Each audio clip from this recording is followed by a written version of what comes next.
ನಟ ದರ್ಶನ್ ಅಭಿನಯದ the devil ಚಿತ್ರದ ಟೀಸರ್ ಬಿಡುಗಡೆಯಾಗಿದ್ದು ಸೋಷಿಯಲ್ ಮೀಡಿಯಾದಲ್ಲಿ ಸಾಕಷ್ಟು ಸದ್ದನ್ನ ಮಾಡ್ತಿದೆ. ಇತ್ತೀಚೆಗಷ್ಟೇ ಜಾಮೀನು ಪಡೆದು ಜೈಲಿನಿಂದ ಹೊರಬಂದಿರುವ ನಟ ದರ್ಶನ್ ಹೊಸ ಅವತಾರದಲ್ಲಿ ಕಾಣಿಸಿಕೊಂಡಿದ್ದಾರೆ. ಹೊಸ ಚಾಲೆಂಜ್ ಸ್ವೀಕರಿಸಲು ಸಿದ್ಧರಾದಂತೆ ದರ್ಶನ್ ಕಾಣ್ತಾ ಇದ್ದಾರೆ.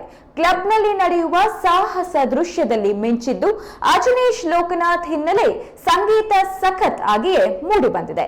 ದರ್ಶನ್ ಅವರ ಆರೋಗ್ಯ ಸುಧಾರಣೆ ಮತ್ತು ಎಲ್ಲಾ ಕಡೆಯಿಂದ ಗ್ರೀನ್ ಸಿಗ್ನಲ್ ಸಿಕ್ಕ ಬಳಿಕವೇ ಶೂಟಿಂಗ್ ಪ್ರಾರಂಭವಾಗಲಿದೆ ಅಂತ ನಿರ್ದೇಶಕ ಪ್ರಕಾಶ್ ವೀರ್ ತಿಳಿಸಿದ್ದಾರೆ. ಭಾನುವಾರ ನಟ ದರ್ಶನ್ ಹುಟ್ಟುಹಬ್ಬವಾಗಿತ್ತು. ಅಂದೇ ಟೀಸರ್ ರಿಲೀಸ್ ಕೂಡ ಮಾಡಲಾಗಿದೆ.